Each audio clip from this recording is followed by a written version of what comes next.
STS तरफ़ां अॼु medical ऐं डेंटल कॉलेजनि में दाख़िला लाइ टेस्ट वरिती पई वञे। इस्लामाबाद में Pakistan national council of arts में मर्कज़ क़ाइमु कयो वियो।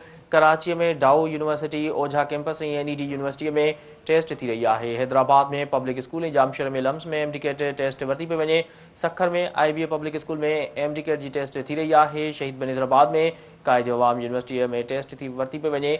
मीरपुर ख़ास में भी मीर शेर मोहम्मद टालपुर पब्लिक स्कूल में टेस्ट थी रही आहे। लाड़काने में PTS ग्राउंड ऐं जेकबाबाद में पब्लिक स्कूल में टेस्ट वरिती पई वञे। STS इंतज़ामिया जो चवणु आहे त MCQs ते ॿधल टेस्ट 3 कलाकनि ताईं जारी रहंदी। अवां खे आगाह करे रहिया आहियूं अहम ख़बर जे हवाले सां त STS तरफ़ां अॼु मेडिकल ऐं डेंटल कॉलेजनि में दाख़िला लाइ टेस्ट वरिती पई वञे। इस्लामाबाद में Pakistan national council of arts में मर्कज़ क़ाइमु कयो वियो।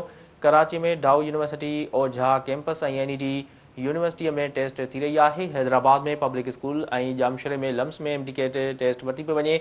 सखर में IBA पब्लिक स्कूल में MDCAT जी टेस्ट थी रही आहे। शहीद बेनज़ीराबाद में कायदे अवाम यूनिवर्सिटी में टेस्ट वरिती पई वञे। मीरपुर ख़ास में मीर शेर मोहम्मद टालपुर पब्लिक स्कूल में टेस्ट थी रही आहे। लाड़काने में PTS ग्राउंड ऐं जेकबाबाद में पब्लिक स्कूल में टेस्ट वरिती पई वञे। STS इंतज़ामिया जो चवणु आहे त MCQs ते ॿधल टेस्ट 3 कलाकनि ताईं जारी रहंदी।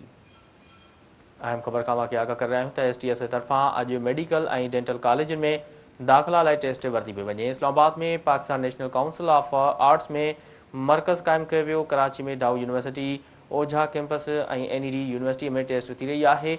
हैदराबाद में पब्लिक स्कूल ऐं जामशरे में लम्स में MDCAT टेस्ट वरिती पई वञे।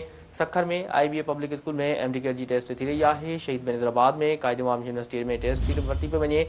मीरपुर ख़ास में मीर शेर मोहम्मद टालपुर पब्लिक स्कूल में टेस्ट थी रही आहे। लाड़काने में PTS ग्राउंड ऐं जेकबाबाद में पब्लिक स्कूल में टेस्ट वरिती पई वञे।